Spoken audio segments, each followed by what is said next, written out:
PowerPlayChess, brought to you in association with Kagi. We're into round 5 of the Tata Steel Masters, and I'm going to show you another wild game. Jordan van Foreest playing white and Noribek Abdusattorov playing black. Sometimes when I'm reading the comments on the channel, I get the impression that many of you believe that what separates these guys from the rest of us is incredible opening preparation. And while it's true that as a professional, you'd be mad not to prepare as thoroughly as possible for the opening, actually, what separates these guys from everyone else is what's always marked out the top players: a superb strategic understanding and a phenomenal ability to calculate. And that's what we're going to see in this game. So, Van Foreest playing white. And Abdusattorov likes to play the Caro. And Van Foreest goes for the advanced variation, which, I mean, these days you could almost say is the main line of the Caro. Bishop f5, and there are many ways to play this, but c4 just marks out territory. And now knight e7 is the most common move, but bishop b4 played. I mean, it's kind of unusual to bring the bishops out first before the knights, but bishop b4 has been played quite a lot before. Knight e2, moves played fairly quickly. And a3. I have to say, this whole line with bishop b4 I find incredibly provocative, because black really doesn't want to exchange. I mean, that really helps white, giving up the bishops like that. So the bishop comes back, but this is so provocative because white is able to advance on the queen side, gaining all this beautiful space. Now, black is going to hope that somehow the position opens up and this bishop gets into the game, but at the moment it's not looking too good. Knight g3 hits the bishop, which steps back, and h4. Well, I mean, to my eyes, this just looks like a lot of fun for white. The center isn't challenged. Nice space advantage, and you can already start attacking on the king side. So h6 to give the bishop a space on h7, and queen g4. Well, what's not to like? I mean, this is already very nasty. Of course, black can't castle because a bishop takes h6. So you've got to play rook g8. Well, in itself, it's not an issue. It's not a problem for black, except that it now rules out kingside castling. So black's king is either going to have to stay in the centre or go to the queen side. But when white already has this big space advantage ready to push pawns, then that is really, really double-edged. Van Foreest played bishop e2 here. I mean, you could play c5 and just go for a massive squash because, well, black's king is hardly going to go queenside here when white just has an automatic attack. Of course, black can try to break out somehow, but still, it would have been a tempting move. But bishop e2, you know, why not? And this also still looks really, really nice for white. You know, with potentially one of these knights coming to e4. I think that's why Abdusattorov played knight f5. You know, he wants to put a little bit of pressure here, avoiding one of these knights coming into e4. So bishop e3 defends the pawn. Queen e7. There we go. So Abdusattorov wants to get the king to the queen side if possible. And then, well, there might be chances to perhaps break with one of these moves. And Van Foreest thought for a little bit, and he was obviously very, very eager to attack and played b5. I mean, it's certainly not necessary to do that. You know, one could just drop the queen back, you know, out of any danger on the g file. But b5, I mean, it's a very understandable move. You know, if it looks like the king is going to go to this side of the board, well, open up the position. But after a little think, Abdusattorov played c5. Well, I mean, an incredibly risky move. He's undermining the pawn on e5, and that certainly would bring the bishop into the game and the knight. But it gives white various possibilities here. An exchange of knights on f5 and queen f3. Hitting b7. Castle's queenside.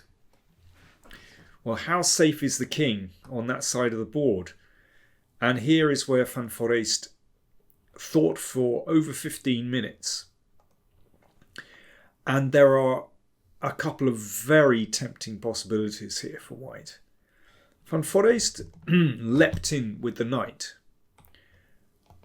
If rook c1, then king b8, and that's probably okay, because after pawn takes pawn, the e5 pawn is hanging. So knight d5 played. We'll obviously look at the game continuation in a second. There is an incredible option for white here. Bishop d5. After the game, Abdusattorov said that they'd both looked at this, both analysed this, and they thought that this was the way to play for black. By the way, if this is taken, then knight takes and, well, queen takes. I mean, this is just very, very good for white, yeah. I mean, I don't know whether we take first or... No, probably just queen takes. And yeah, this is vulnerable. Looks very good for white. So pawn takes pawn. Okay, a check. I mean, this looks scary. And bishop a8, threatening mate. I mean, round about this point, I'd just go with black. Well, if I can do something else, if I can avoid this, please. In fact, black is doing well here.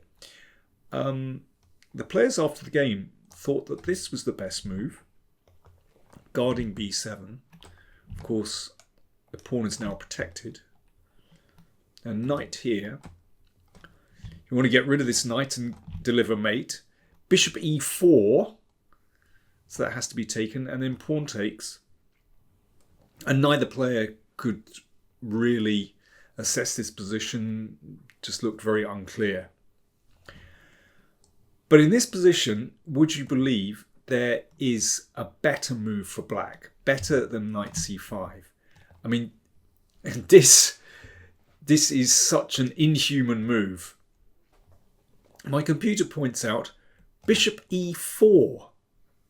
I mean, this is a staggering idea. I mean, normally I'm not into these long computer variations, but this is remarkable. This is a strong move. Okay, so first of all, if knight takes, then black takes here, hitting the queen, and pawn takes here, and that's good for black. The bishop is hanging. Okay, what about bishop takes? Again, knight takes, hitting the queen, and pawn takes. Still better for black. And if queen takes, then you gain a tempo for knight c5, and then you take here. And yeah, this again should be better for black. After this, takes, and bishop b6, the queen defends here. I mean, this is absolutely sensational stuff. So bishop d5 was possible, but not good enough. But to discover why would be remarkable. Maybe when you get to that position, you might spot bishop e4. But anyway, Knight d5 was played instead, which is also pretty crazy. So this was taken, and then bishop takes d5. Now, white has given up a piece. This bishop is attacked, as well as this pawn. If bishop h7, then this is winning. And queen b7 mate is threatened. So after bishop takes d5, king b8 played by Abdusattorov. And in this case, if bishop takes b7, and now this is better for black. I mean, just to work this out and analyze it correctly is a feat in itself. If bishop a8, knight c5. Similar to the other ones, but there's no knight on c3. Black is winning. So queen takes was played. So now let me see. White is a pawn up, but Abdusattorov had prepared a nice move. Knight takes e5. So pawn takes knight and rook takes d5. So material is now even. Things have settled. This pawn is attacked. f4. And rook d8. So what's going on here? Well, because black controls the d file, in fact, black is better here. These pawns, this pawn majority isn't really going anywhere. This c-pawn has potential. But yeah, it's the fact that these rooks are so dominant here that makes the position very pleasant for black. You can imagine an endgame where, yeah, black would stand very well indeed. But there's more to it than that. There's a nice break that black has. So this queen dropped back to e4, and now f6. Of course, that's a key move to break down this pawn. So what does white do? Well, I mean, obviously there are pins on the e-file, so Foreest decided, okay, I've just got to go for it on the queen side, and this is still really scary. Pawn takes pawn, and a5. So there's a pin here. Black can't take on f4. So the position is about to open somehow, either on the diagonal or with b6. Right. Here, time for you to have a little think. Time for me to have a drink. How do you play with black? Abdusattorov comes up with a move which is really multi-purpose. You know, I optically, at first glance, you'd think, well, okay, white has serious chances here, but after this next move, it's clear that black is better. Well, I don't know about clear, but black is better. I'll flip it round for you. So, okay, I'll have a drink, you have a think. Cheers, black's play.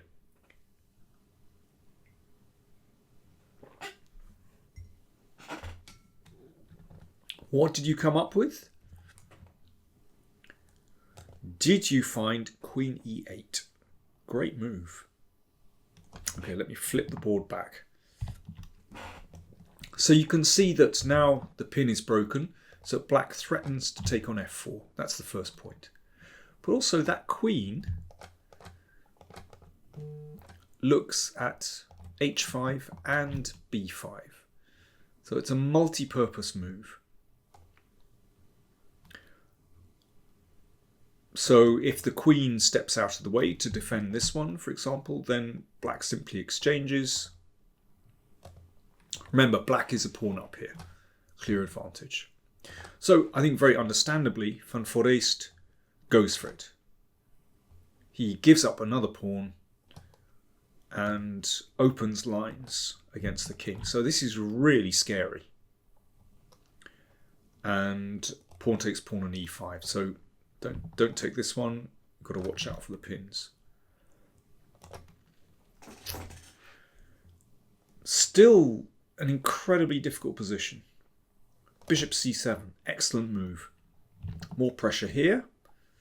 Closes the diagonal and steps away from here. So bishop f4 played. And now this is where Abdusattorov comes up with an amazing piece of calculation.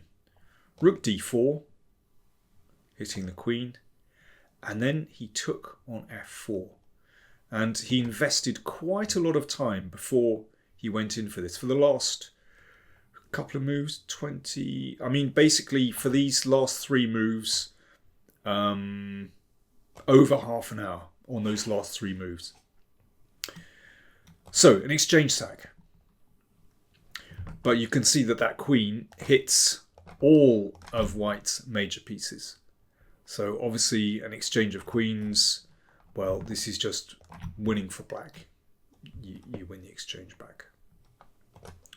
So how does white get out of this? Well, there are 2 ideas that white can try here.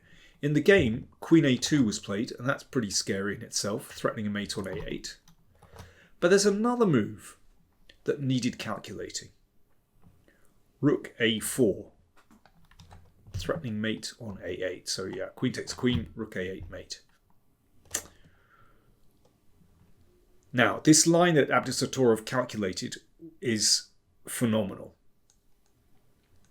It is all with checks, nevertheless. So, here we go. Forced. Check. The king has to run. So, now the queen is threatened, and still mate is threatened. The sword of Damocles is hanging over black's head here. So the king is running, and the queen doesn't have a sensible check. So you play c4. Okay, this is phenomenal. And, well, if the king goes here, you can take with check and play rook takes queen. So king takes c4. Now the queen can check. But g4 shuts out the queen for the moment. So this is still mate. Rook takes, rook a8. So black plays b5 check. That gets taken. But still, don't take that queen. It'll be mate on a7. But after king takes b5, there's queen g5 check. And after king c6, don't take the queen. But you can check the king away. And finally, you can take that queen. That is a phenomenal piece of calculation. So not only did Abdusattorov had to see that line before he sacked the exchange, but he also had to see what would happen against queen a2 as well. And he found the only way through. Queen e3 check. So if king h1, then actually it's possible to take the rook, because now the king can escape here. But instead, rook f2. So mate threatened. Bishop g3.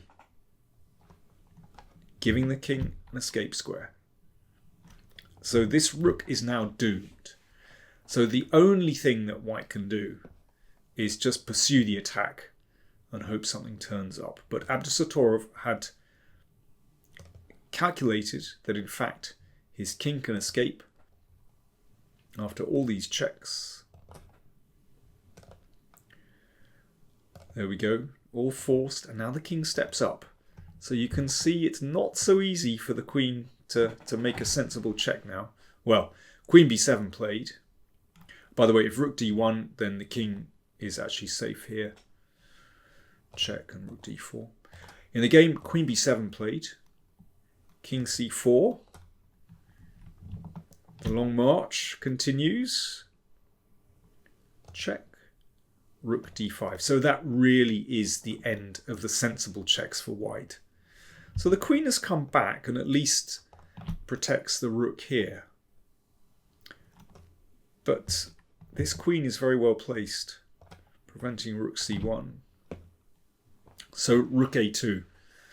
So they reached the time control, and Foreest had to simply move the rook to protect this one. So that was taken. So if we take stock now, we can see that black is 2 pawns up. And they shield the king along with the rook. Still got to win it. I mean, this pin is annoying. Could just push the pawn, but queen d4 played. So protecting the rook and just with the idea of stepping aside with the king. And white is lost. A check. King b4, so now the rook is free to move and can start attacking white's king. Rook f1 played, and rook d2. That was the final move. And here Van Foreest resigned. Well, yeah, if check on b1 and rook b2, the king is safe. I mean, you could play king h1, but actually c4, the pawn can just edge down the board. As long as the king is covered, everything's fine. That queen is beautifully placed in the center. When there are few pieces on the board, then queens come into their own. They love to be centralized, and that controls so many key squares in the position that white really can't do anything there. So there we go. Brilliant game by Nodibek Abdusattorov, and he bounces into the lead. Let me just check. Yep, here we go. After 5 rounds, Praggnanandhaa and Abdusattorov have 4 points. And then right behind them, Gukesh and Fedoseev have 3.5. So Fedoseev defeated Caruana today. Very nice endgame. And Gukesh defeated Vincent Keimer. So 2 big wins there. And at the bottom of the table, look, Arjun Erigaisi with just 1 point. He was the man who was on the up in 2024, but struggling in this tournament so far. Anyway, Thursday is a free day at the Tata Steel Masters. So I'll be back on Friday. In the meantime, do check out the PowerPlayChess YouTube channel. If you're not a subscriber, hit that subscribe button. If you want to contribute to our funds, then do consider a donation via PayPal or Patreon. Help us keep the lights on. Thanks for watching.